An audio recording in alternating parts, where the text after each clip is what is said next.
ఇప్పుడు పల్లం ఎక్కడ ఉందో అక్కడికి నీళ్లు చేరిపోతాయి. అలాగే తగ్గింపు ఎక్కడ ఉందో అక్కడ పరిశుద్ధాత్ముడు వస్తాడు. తగ్గింపు ఉన్న చోట, తగ్గింపు ఉన్నటువంటి కుటుంబంలో దేవుని ఆత్మ ఉంటుంది. నీ జీవితంలో తగ్గింపు ఉన్నదా? దీనుడిగా బ్రతుకుతున్నావా, లేక ఇంకా అహంకారిగా గర్విష్టిగా జీవిస్తున్నావా? ఆలోచించండి ప్రియ దేవుని బిడ్డలారా. ఏమంటున్నాడు దేవుడు? న్యాయముగా నడుచుకున్నటియు, కనికరమును ప్రేమించుటయు, దీన మనసు కలిగి దేవుని ఎదుట ప్రవర్తించుటయు. ఇంతే కదా దేవుడు నిన్ను ఎంత దీనంగా, దేవుడి తండ్రిని దేవుడే ఈ మాటలు చెప్తున్నాడు. అక్కడ ఉన్నటువంటి ఆ పరిస్థితులను బట్టి చెప్తూ ఉన్నాడు. ఇది మనందరికీ చాలా ప్రాముఖ్యమైనటువంటి మాట. దేవుని నుండి, నీ నుండి దేవుడిది ఆశపడుతూ ఉన్నాడు.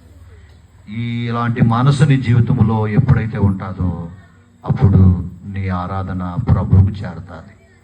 నిజమైన ఆరాధకుడిగా, ఆరాధకురాలుగా ఉంటావు. ప్రార్థన చేసుకుందాం. తరలో ఉంచండి. ప్రార్థన చేసుకుందాం.